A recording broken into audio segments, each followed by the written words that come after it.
चौधरी अगर तुसी ज़िंदगी च कामयाब होना है ना तो मेरी इस गल ते अमल कर लो, तुसी कामयाब होवोगे।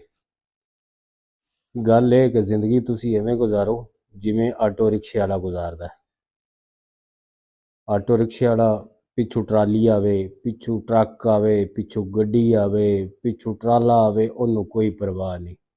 पिछे अग लग जावे, पिछे हर शै रुड़ जावे, ओनू कोई परवाह नहीं। उन्हें इधर कट मारनी, इधर कट मारनी, इधर हो जाना, इधर हो जाना। उनका फोकस अगे हुंदा है। उन्हें पिछे नहीं देखना, पिछे की हो रहा की नहीं हो रहा, क्यों होया है क्यों नहीं होया, उन्होंने कोई परवाह नहीं। उन्हें सिर्फ अपना फोकस अगे करना है, अगे देखना है, उन्हें अगे की करना है। ठीक है, उनका फोकस अगे हुंदा है।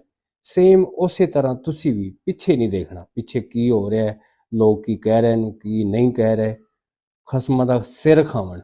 तुसी उन्हां पासे तवज्जो ही नहीं देनी, तुसी रक्शे ड्राइवर तरह अगे वेखना है, अगे किधर जाना, अगे फोकस करना है अपना।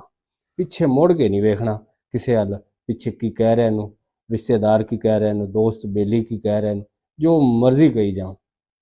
ठीक है, तुसी अपना फोकस अगे रखना, अपना टारगेट जिहड़ा सैट किया उत्थे ही नज़र रखनी है, ਉਹੀ ਲੈ ਕੇ ਚੱਲਣਾ ਹੈ। ਇਸ ਜ਼ਿੰਦਗੀ ਦਾ ਕਾਮਯਾਬੀ ਦਾ ਰਾਜ਼ ਹੈਗਾ ਜੀ, ਇਹਨੂੰ ਫਾਲੋ ਕਰਨਾ।